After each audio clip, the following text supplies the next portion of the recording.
Welcome back, everyone. I hope you all have visited the exhibition, the virtual exhibition area, and interacted with the organizations which are there exhibiting their products and technologies. Now it's time to conduct the next panel discussion on prioritizing cloud and data security in the era of digital transformation. Cloud and data security is indeed this is indeed one of the important subject that we have to focus on and that we need to discuss on.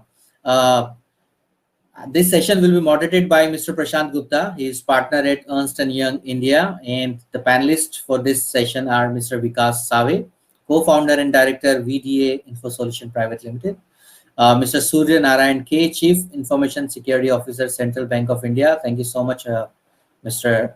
Narayan. S.V. Sundar Krishnan, Chief Risk Officer, Reliance Nippon Life Insurance Company Limited. Mr. Rajiv Tomar, Chief Technology Officer, Tourism Finance Corporation of India.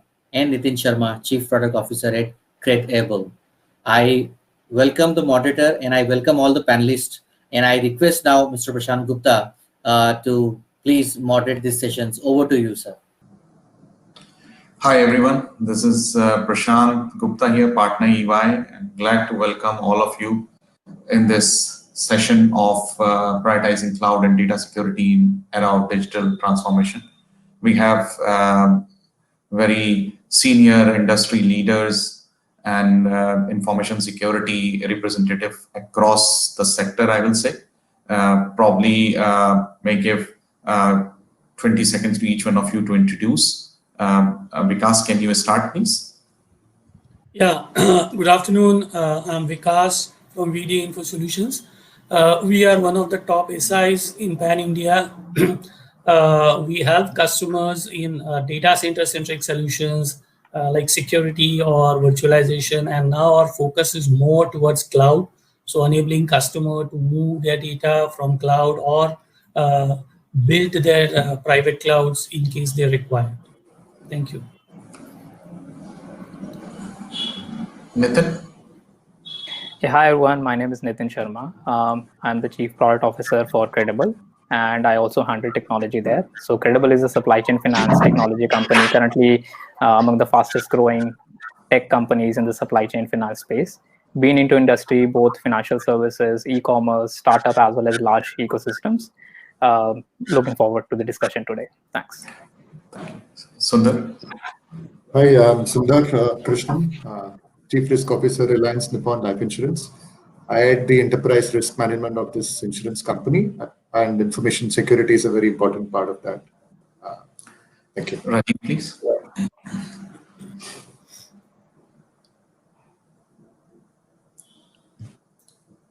You're talking on mute, Rajiv. So I am heading IT for tourism finance and acting as an CTO, Chief Technical Officer. We are into wholesale lending, and we are one of the oldest organization in wholesale lending space. And thanks. Thank you. Surya, sir? Yeah, good morning, everybody. I am Surya Narayanan, working as CISO for Central Bank of India, which is a public in the country. I am in charge of the security of the bank. Okay, thank you everyone. Thanks for your introduction, and I thank Elects Technomedia for giving all of us this opportunity. And as we said, the agenda is to talking about with this pre-post COVID era, and also how basically digital transformation, cloud security, and data security should be one should be looking and trying to do to handle in a better way with this digital transformation. So here I would like to start with Mr. Vikas Save. And Vikas, considering you come from a background where you deal with a lot of organization on daily basis, you also see how your customers are handling and managing and providing different kind of solutions. Do you want to little bit share the insights around data security, how data security is important and embedded in a digital transformation? See, at the beginning, we looked at the technology as a business enabler. Today, companies are faced with compliance, regulatory requirements, but they sometimes overlook the security requirements. compliance is not a security, but security is a central to compliance. The most trust you need, most of the security presence is required. So if you look at what Gartner predicted, that by next year end, 60% of the digital business will suffer major service failures due to inability of IT service team to manage digital risk. They also adds up that digital business moves at a faster pace than the traditional business. And traditional security approaches designed for maximum control will no longer work in the new era of digital innovation. However, according to the recent survey of decision makers are now including cybersecurity as their top considerations when it comes to the digital transformation. When we talk about the cybersecurity, it's a vast topic. So there are people usually look at it as a prevention initially, and then the protection. But most of the focus is on prevention. How I can prevent a data breach. Starts from the firewall or threat prevention or vulnerability assessment. There are numerous ways of doing it. But people, when it comes to the protection, people still rely on their old technologies of backup, which actually need to be overlooked. So while in today's discussion, I would like to focus more on protection because this is something which is overlooked when we talk about our entire cybersecurity paradigm. Today, if you see, cyber threats are becoming more sophisticated, and it's not a matter of if, but when you will face such attacks. So recent attacks on Mercs have cost billions in lost revenue and can leave an ongoing negative impact, like damages, reputations, and so on and so forth. So attackers are virtually, you cannot stop them. The cost per attack continues to increase. And while there is a common misconception that only certain size of business or industries are attacked, the reality is that nobody is immune. Bad target actors, businesses, all size and across all industries. So that's a known fact nowadays. Too often we see organizations focus on guarding against very specific type of cyber attacks or cyber actors. And this actually narrows the focuses and put them into the risk. It's important to understand that cyber attacks takes many different forms, and the attackers may have a variety of motivation, techniques, and even platform for which to launch their attacks. One of the most difficult type of cyber attack is defined against, which is launched from insiders. When I say insider, it can be knowingly or unknowingly. We really don't know about this. So they tend to have physical access, full knowledge of the infrastructure, and its benefit from giving the privileges to most of the systems that attackers can look for. So ransomware and bad actors learns that they have a better chance of achieving their goal by when they will get paid if the data is lost, is corrupted. And if there is no backup available or no data backup available, the customer has no choice but to pay what they ask for. And this actually places the backups under the direct attack, and which actually most of the companies are overlooking. They still rely on their old typical backup strategies. Unfortunately, there is a number of vulnerable points because backups were designed for accessibility and not necessary for the security. This is a main important topic here. So, IT backups and admins are the main target for the companies through a variety of attack vectors because their access is trusted and can easily and rapidly become their effective change agent to carry out an attacks. Typically, your CIFS files or NFS files, they can be often targeted, encrypted. And finally, the cloud. Now, if you look at cloud also, if you see, cloud is just I can say just a destination. It's not a security. It's just another destination where you keep the data. And since cloud is always available, the chances of data getting deleted is much higher there. One more misconception is the disaster recovery. So disaster recovery is not equal to a cyber recovery. Okay, it's too prone to cyber attacks. So a good cyber attack strategy should look into all these aspects. So since I am referring to one of such technologies, to a number of others, their technologies has having a cyber resiliency solutions, okay, which provide the highest level of protection, integrity. It allows you to quickly recover your most critical data and after a cyber attacks, okay, and quickly resume your operation. So when you are looking at a powerful cyber resiliency solution, what you should look for, or how it works. Actually, when I'm talking about how this, So I'm sorry, Vikas, but we have oh, sorry. you probably. Okay, I'll just quickly add up. So basically, I'll just say the points to look for. I'm just quickly winding up. Whenever your data is backed up, you should make sure that it is isolated, or it's using an air gap kind of a technologies. You should have some analytical tool which can analyze if there is a modification of data and can periodically tell you that the data copy is correct, intact, so that at the time of attacks, it can be recovered. Yes, I'm okay with it. Thank you. Thank you, Vikas, for these insights around insider threats and what are messing around in terms of how organizations can look into vulnerability assessment and prepare themselves for any kind of disaster with using right technology for backing up and building the resilient environment. I think I would like to move to Mr. Sundar, if you can highlight on the how basically, because you come from insurance and that's data breach is very, very critical. And same time, when we are moving towards the digital world, how you think the data breach or data security can play a role there? Thanks, Prashant. I guess Vikas set a foundation in terms of cyber attacks.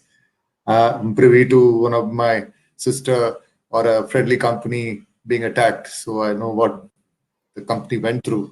It's a huge turmoil these days to face a ransom attack, where attack can come back and so data security and especially data breaches are quite important and very sensitive in financial services world, because trust of the customer is won through that.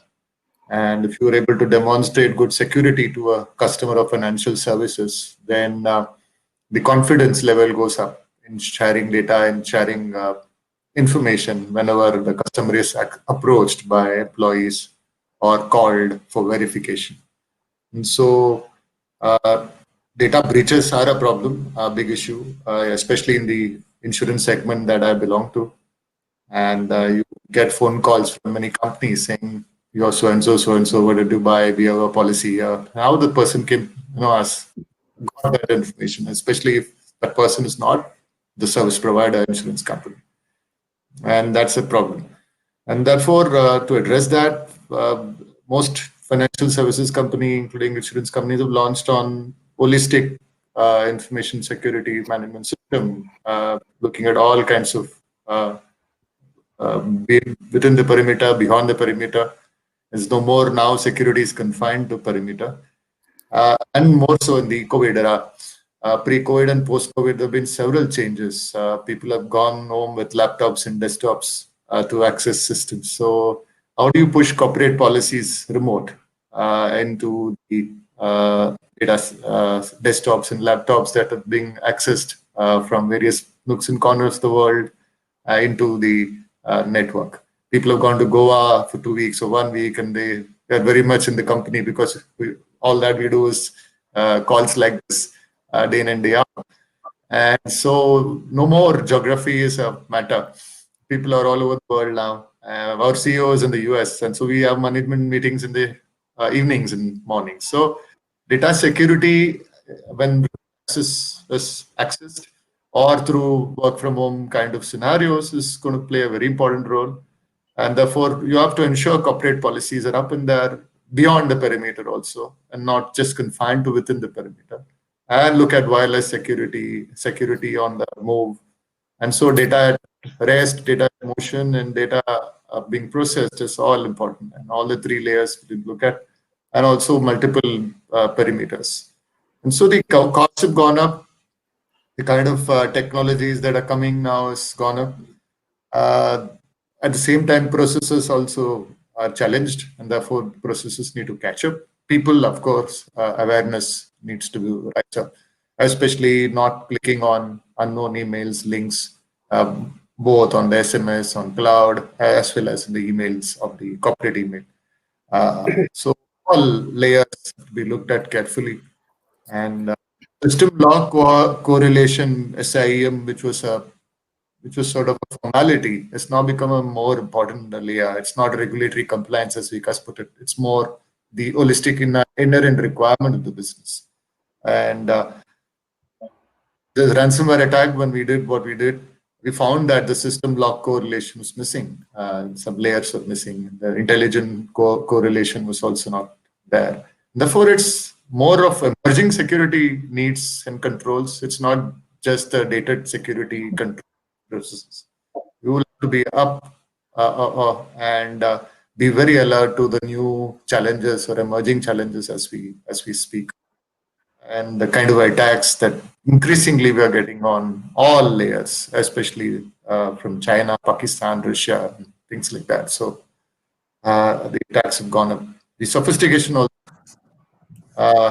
it sort of puts your whole organization into disruption. And most companies in the BFSI, at least the good ones, have emerged on a digital transformation about 4 or 5 years back. Everything is digitalized. And in fact, that has saved us from the crisis. Today, when you do year-to-year comparison, or plus 3% in some layers, or 5% in some layers, is because of digitization. Digitization has helped us to work from homes and adjust to the changing needs.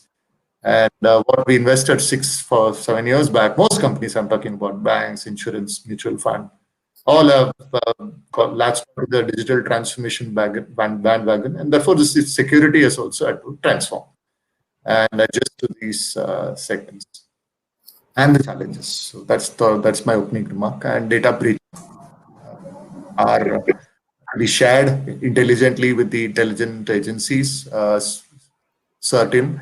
Also in kind of forums like this where we share knowledge and get updates on latest technologies and tools. So and network better. So the security, the perpetrator, the attacker is more smarter, lot more smarter, and the way we can match the game is collaboration of knowledge, collaboration of practices, best practices, and quickly responding to the situation. That's.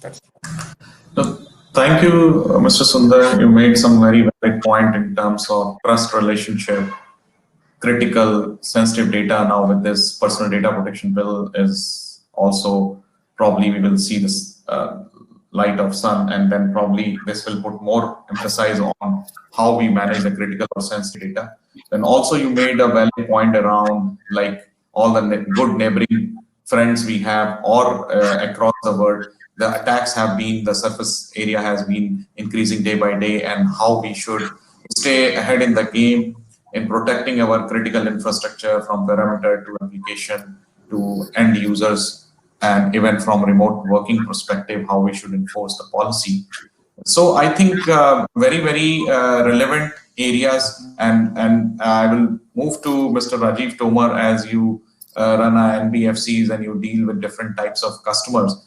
And also for you, from origination to dissemination to settlement, you definitely need different kind of data sets, and somewhere in the field also you need your sales force to use that data, and how you plan to secure that, because that's what I keep hearing on daily basis from multiple clients. To you, Mr. Rajiv Tomar.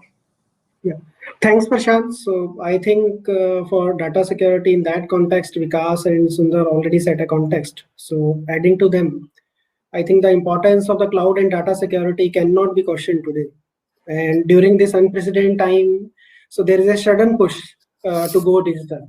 So for safety purpose, people are opting to, I think, shop online, making contactless payment, storing data on the cloud and so on. And I think this push has reinstated the need and in terms of prioritizing the cloud and the data security.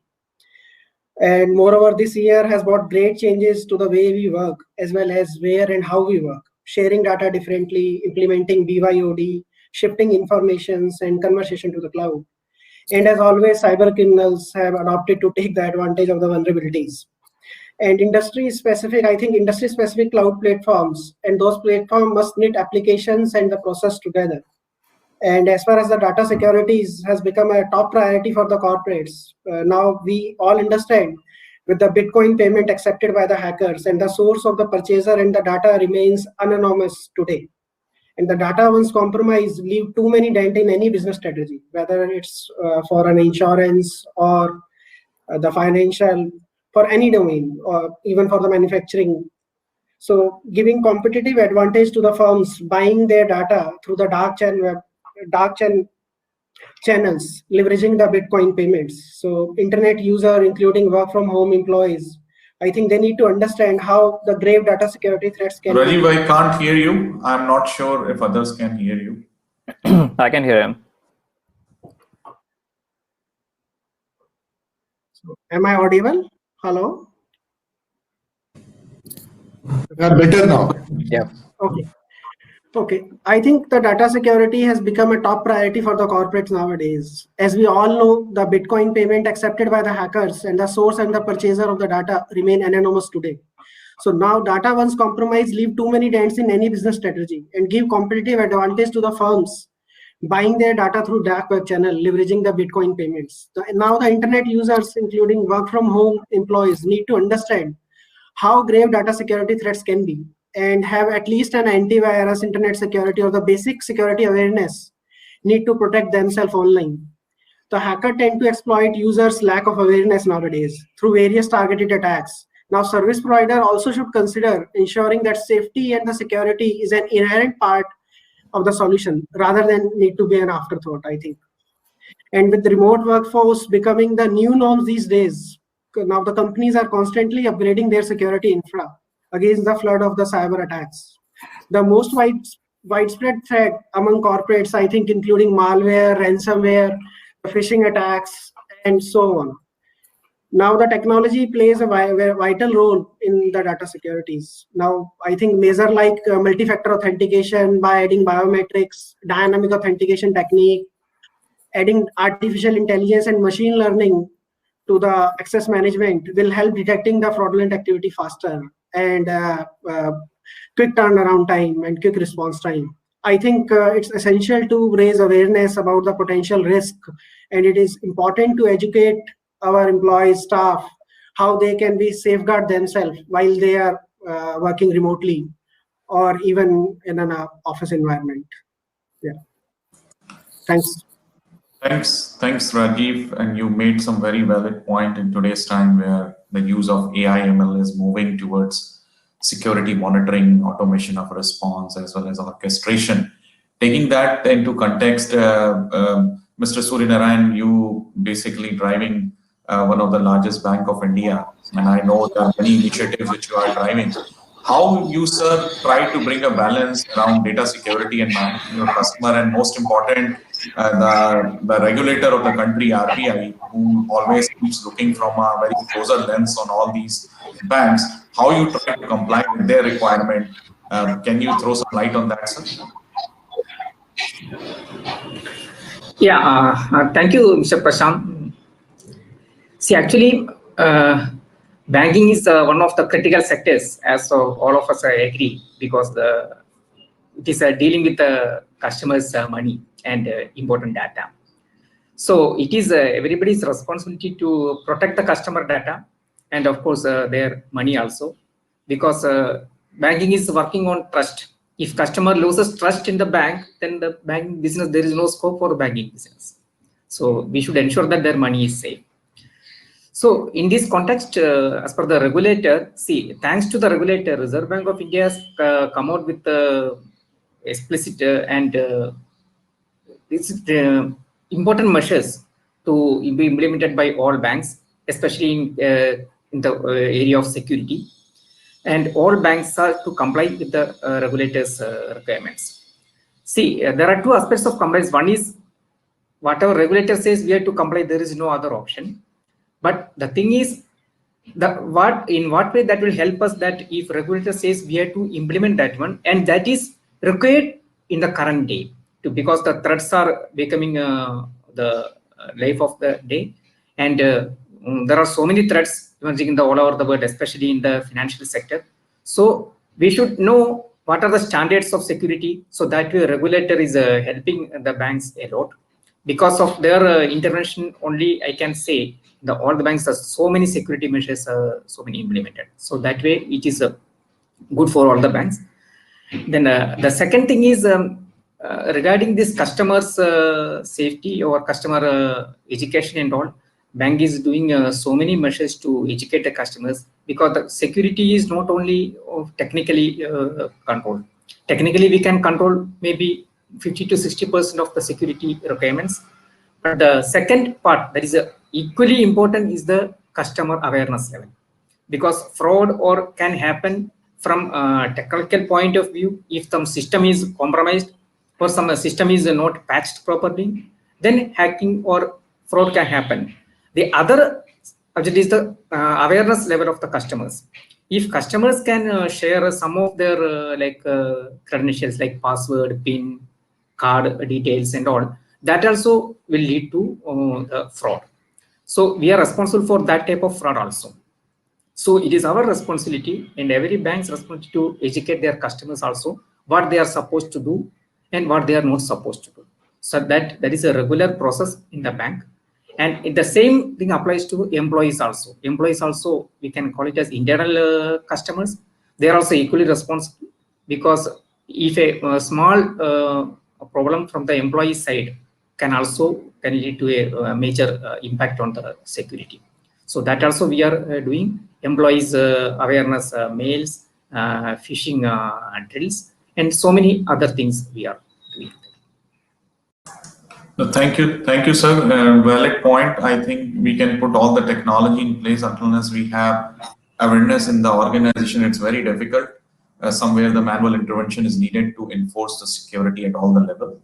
And I think I would like to raise the question to Nitin. Nitin, I think in today's time, if I see in this era in last 6-7 months, how I've been part of many discussions, even practically talking to clients. One of the things which we feel that India has not slowed down. Actually, we have been working even at the faster pace, even the last mile, even bringing the business. The whole ecosystem has come together. And I think the most important component which everybody is realizing is the new age fintechs, which are coming, bringing different kind of accessibility, easy to access. But there are different kind of challenges which I see. And I personally work very closely with all the fintechs and the startups also, even in mentoring them. And I see the challenges. You have different challenges from capital perspective, from different lens of regulator, plus the PE or investors or angel investors who are looking for certain exits. And then the same time, you have to have, I will say, best of the breed security,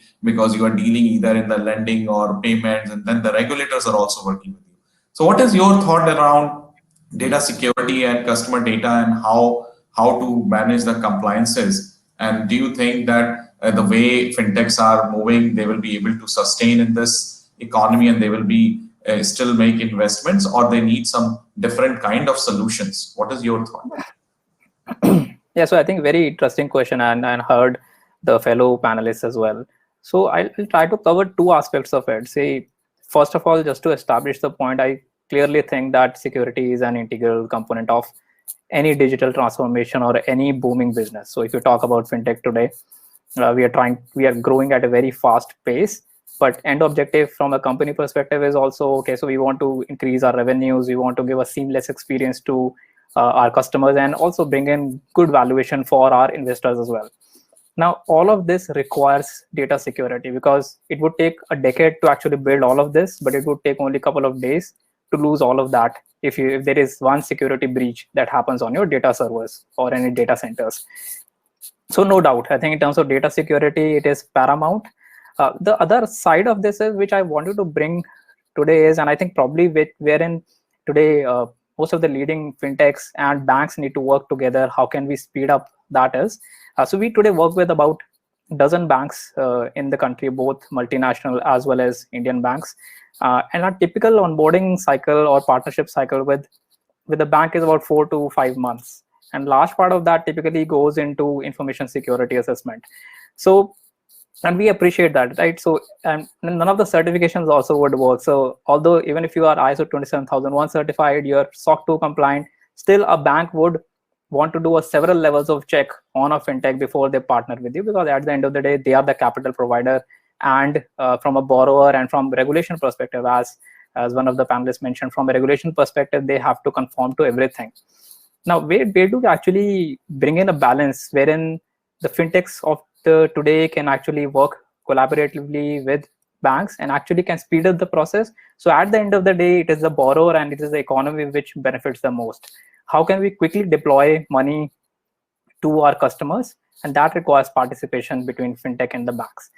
I believe today, and I think last 1 year has seen a lot of change. It has seen a shift in the processes on the information security side as well. But I think in the times to come, what we need to think on is how can we automate and how can we rely more on softwares rather than being very process or people centric. So I'll give you a few examples. What in Credible we do as part of our security is we have several machine learning techniques that we employ just for security's sake. So for example, if there is a server which usually interacts only on, let's say, port 80, which is a HTTP port, and suddenly you see that there is some activity happening on port 3020. Now, this is something which is quickly flagged off by our machine learning software, that there is some anomalous behavior that is happening. Other thing could be that in a particular time of the day, you see that there is a particular load that you get on the server. And at the same time of the day, there is a sudden spike in the load. That is again something which is quickly triggered to our information security as well as our DevOps team so that they can quickly dive into what has actually happened there. So I think from a fintech perspective, fintechs, of course, have to be very agile. But I think fintechs will have to rely on technology if they have to reach that standard wherein you can actually give comfort to the banks and the customers that you're working with. And now we are seeing that a lot of banks, whenever we present our security solutions, that how we protect their information, they're very welcoming to the idea that okay, this is a new machine learning technique that you utilize. At the end of the day, if you are achieving the objective, we are happy. So I'm seeing that transition in the last 1 year, but initially I think we have been into the industry for 4 years now. Initially it wasn't that easy, but probably because of COVID, that change has come into the picture. No, thanks, Nitin. And I think very valid point. And like artificial intelligence, machine learning, and the way the convergence of technology is not only in protection, but also generating a return on investment, I think, and securing the data to next level. Valid point. Now, I'm going to just move into a different aspect a little bit. And Sundar sir, I would like to ask you this particular question because you are into a highly regulated environment, very large organization, and regulators are also very active. How you see the usage and the transformation, and what is the role you see between on-prem and cloud? How you see cloud taking a significant presence in the overall infrastructure, whether it is SaaS, PaaS, IaaS, whatever way. So what is your thought, one, around the cloud adoption, and second, also how you will manage your security around cloud?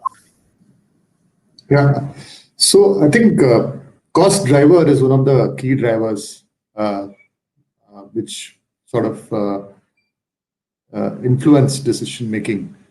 The FSIs are fraught with sort of cost efficiency requirements and more from even regulatory angle. I don't know whether some of you might not know or may know. The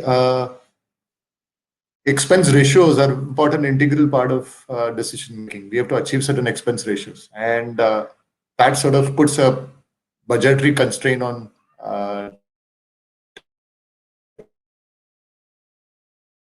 in this to help us and sort of gives you cost edge or cost efficiency. Of course, we have to look at long term and also look at operating cash flows maybe in the year 4, year 5, year 6.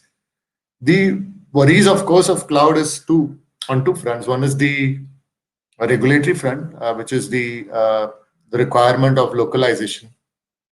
There needs to be a server in India, data localization needs. But I think most cloud service providers, at least the big guys, have put that servers in India, one server at least, where data is there. Idea is that when intelligence, the police, they want data, you need to give the data quickly.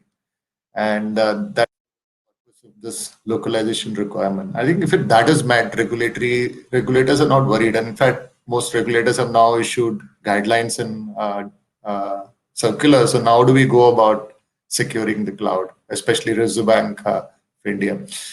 And cloud, from a security perspective, if And of course, even the legal negotiations are quite important. How do you draw those paragraphs or clauses of business continuity planning, information security, confidentiality, etc. in the legal agreements that you draw up with cloud service providers? First, initially, they'll say this is the agreement that most organizations in the world sign up. Why are you not signing up? We say, no, we are different. We have to get into the brass tacks and get into long negotiations, put our lawyers and their lawyers in, get things done. And so when you do that, you have to ensure you get logs, you have to ensure you get accesses, you ensure data remains secure, you ensure the processes of the cloud service provider also would ensure to work in my spirit. And of course, you'll have to do your own due diligence when you go for a cloud. You have to ensure how they are, what kind of credibility, what is their security levels, what are the audit reports of this cloud service provider suggest. And when you do that, the cloud is a win-win decision making. And so I find that everybody is looking at cloud as an option today for any decision making that you do, be it be database, be it be applications, be it be infrastructure, be it be network devices, or be it be security. So cloud is always an option looked at, and it's an important option. You cannot ignore cloud option. That's and BFSI, despite perceptions about security and regulatory constraints. Perceptions of security, I would sometimes feel cloud is better because at least it's tested well. There is no unknown. It's sort of resilience is tested, its security is tested, audits are done, and there are several guidelines and frameworks available where you could be guided to adopt cloud. And digital transformation has helped that process. Simply, and digitization last 5-6 years has also ensured that you survive with nimble front-end systems, and cloud sort of gives you that scalability, nimbleness that you need. No, thank you, Sundar sir. You made some very valid point. One is a cost-benefit analysis, then the regulators focus, and then data localization. I think data localization is something this year is going to be very big agenda. And I've recently seen, even as a matter of fact, last night itself, have a long call where some of the global back offices or their complete overall IT, you can say GCC centers, they are trying to bring all their core applications to India because that's where they say the only way they can deal with it. Keeping that in mind, Rajiv, maybe you want to talk about considering the NBFCs in the market, how you comfortable using say cloud, what should be the things which you should focus on cloud and in the cloud adoption. And an important aspect, as Sundar also mentioned, that we have to be careful, rather be more clear with the cloud service provider what kind of security they are putting in the contract and what you have to manage as an organization. Your views, please.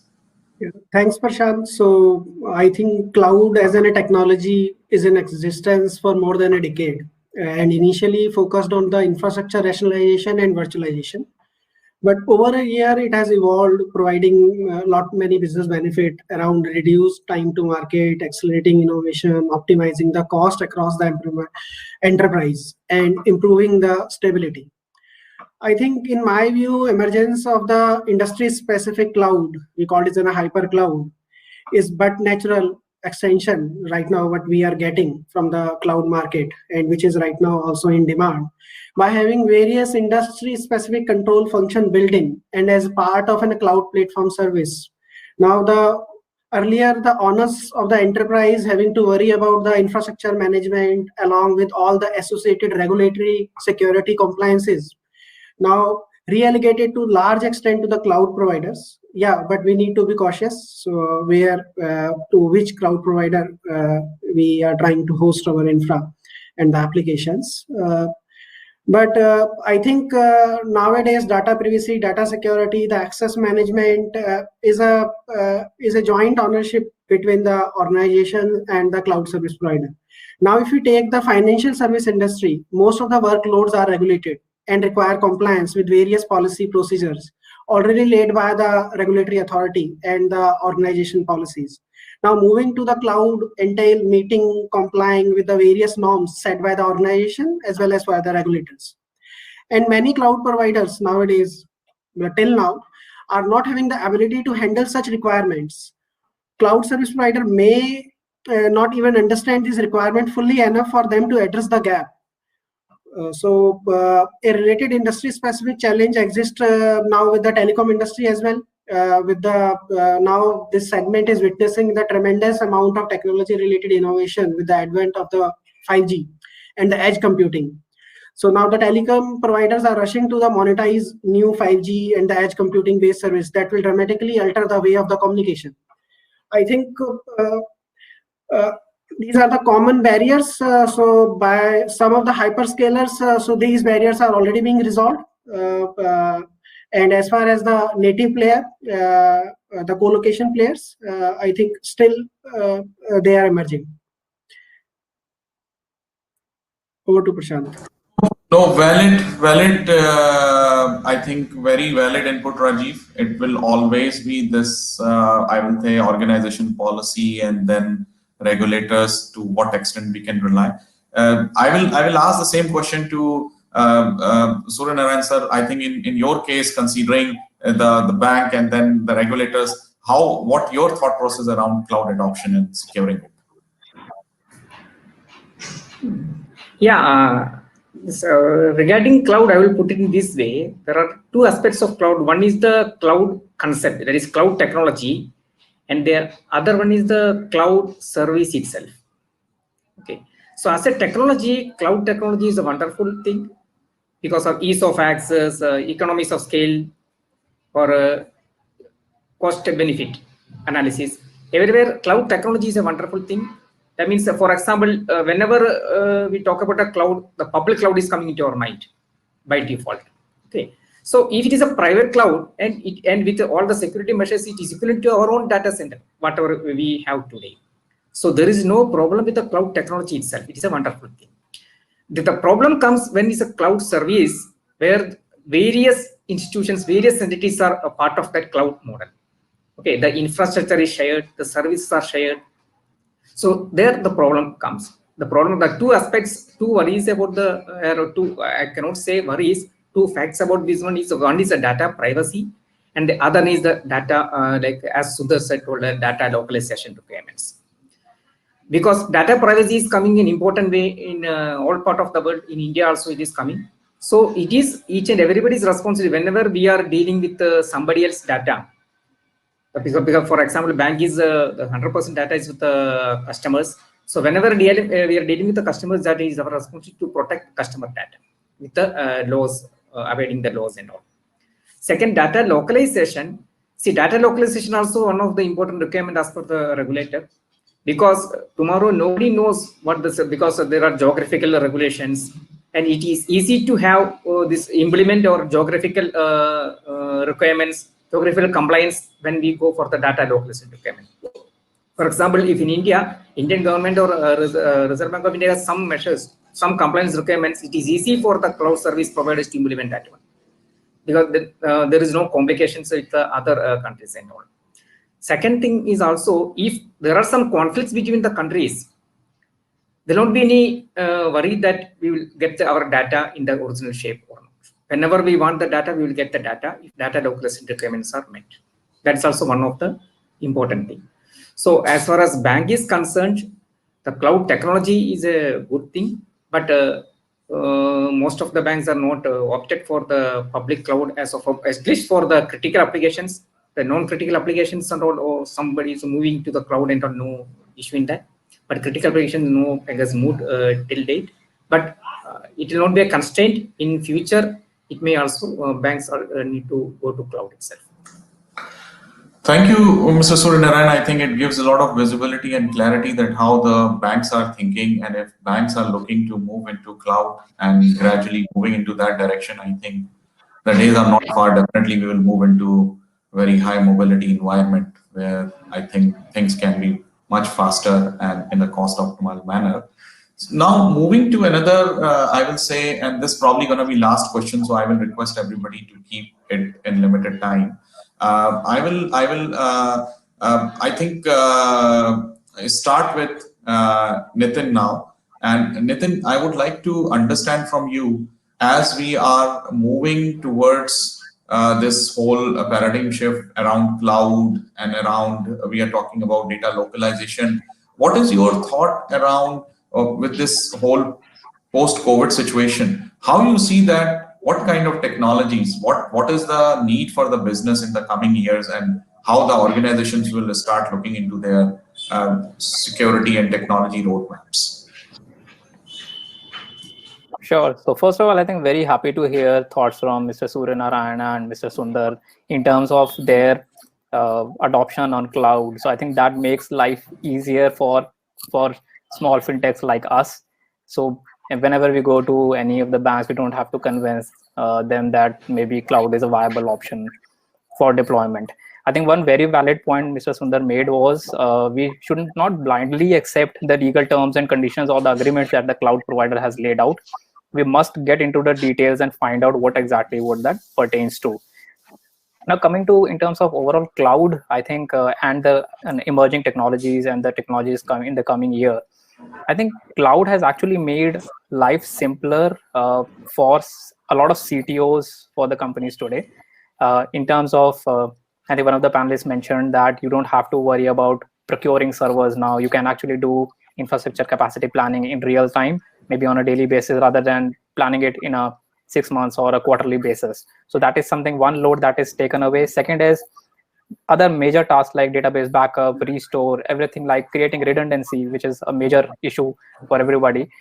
There are several pre-made services that are available in these clouds, which would take away all of these issues off your head, so that your technology team can then focus more on more constructive activities in terms of developing more products and then securing it from a code level perspective.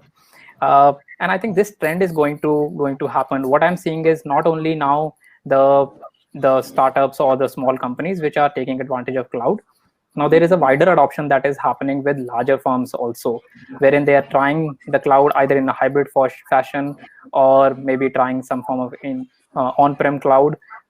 But that shift has started now. So in that context, I think cloud migration as an overall opportunity is really massive in the upcoming years.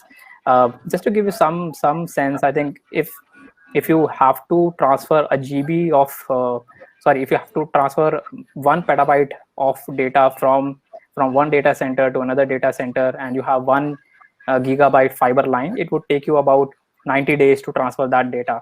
So these are the challenges I believe are going to be faced by lots of CTOs in the coming days in terms of how do you plan your cloud migrations. That is one big one. Second one, I think one point was made with respect to cloud localization and having a peace of mind again, that are you relying completely on one cloud? So I think multi-cloud as a strategy would certainly come up, and I'll give you one example from our context. So we are 95% of our load currently is on one of the prominent cloud providers, but when we went to one of our biggest I think corporate anchors that we recently went live with, they mentioned that they would not want to go live with that particular cloud. Choose any other cloud, we are happy to do that. And that's when we had to do a multi-cloud strategy for us. That brought in additional benefits as well. In terms of now we are not reliant only on one cloud. Even if something goes wrong with one company altogether, we are still redundancy is maintained on another cloud. So I think multi-cloud is going to be a second big thing which the CTOs would look at. And finally, I think, as I said, machine learning, adoption of machine learning in terms of making your systems more secure rather than being people and process dependent, becoming more software dependent is something which is on the cards in the next few years.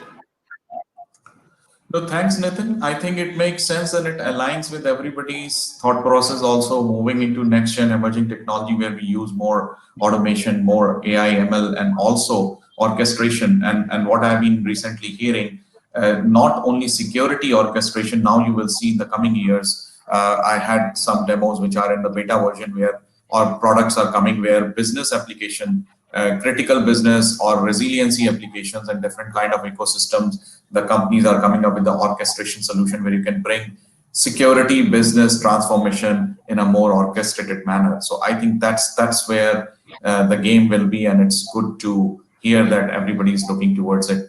I will ask Sundar sir the same question. What is your thought, considering maybe the more flavor around insurance and how you see that emerging techs and the technology will really play a critical role in the coming years.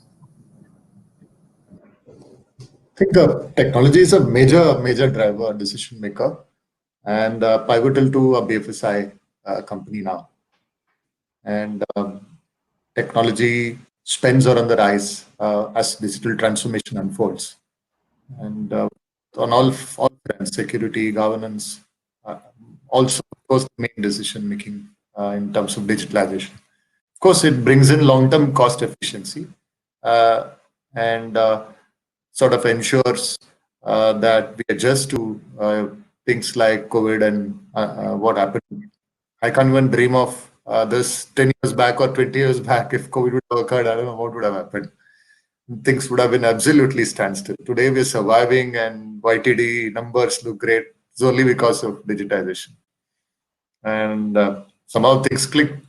Of course, it was a mad scamper. It was like emergency during the months of the last week of March, and we were scampering home with desktops, laptops, and managing to connect. But by May end, we achieved some kind of stability and sense to all this crisis management meetings of daily.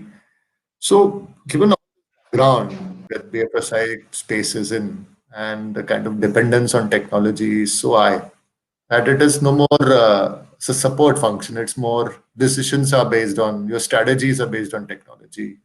Your decision making is based on technology, and it can change things.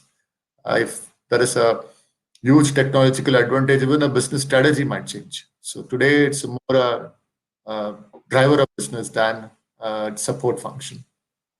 And an aspect that nobody would forget, when a business-centric CEO would be tech-centric.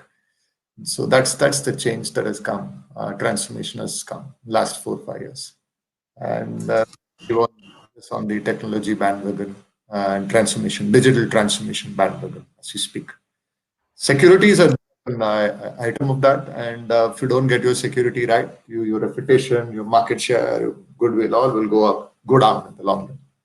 And so you have to be mindful of that, because you're dealing with trust, winning the trust of people, customers. And trust comes through establishing secure, stable processes and technology.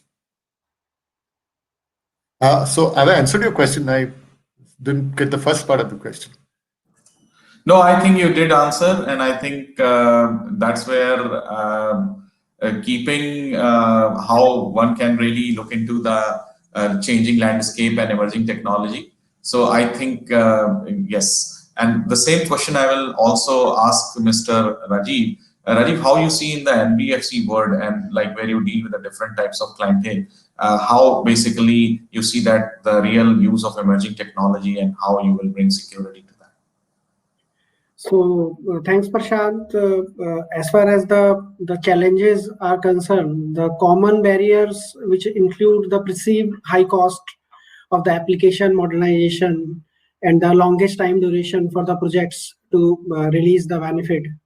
So, and apart from that, the vendor lock-in with some of the cloud service provider, and which make portability difficult. Resilience or reliance on the expensive services and the hidden cost, such as the data transmission, data security, resulting in a sticker shocks, and the missing functionality required for the industry-specific cloud platform that the client is operating in.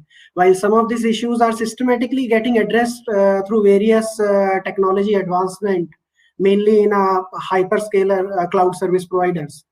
Now, the lack of sufficient support for industry-specific requirement remain a significant gap until very recently. However, this requires the platform to be open and also enable portability.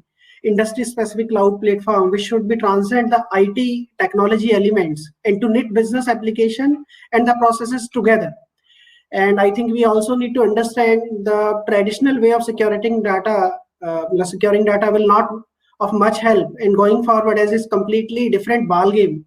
And if we compare data security for on-prem environment and for the cloud setup, so those are differently two different areas.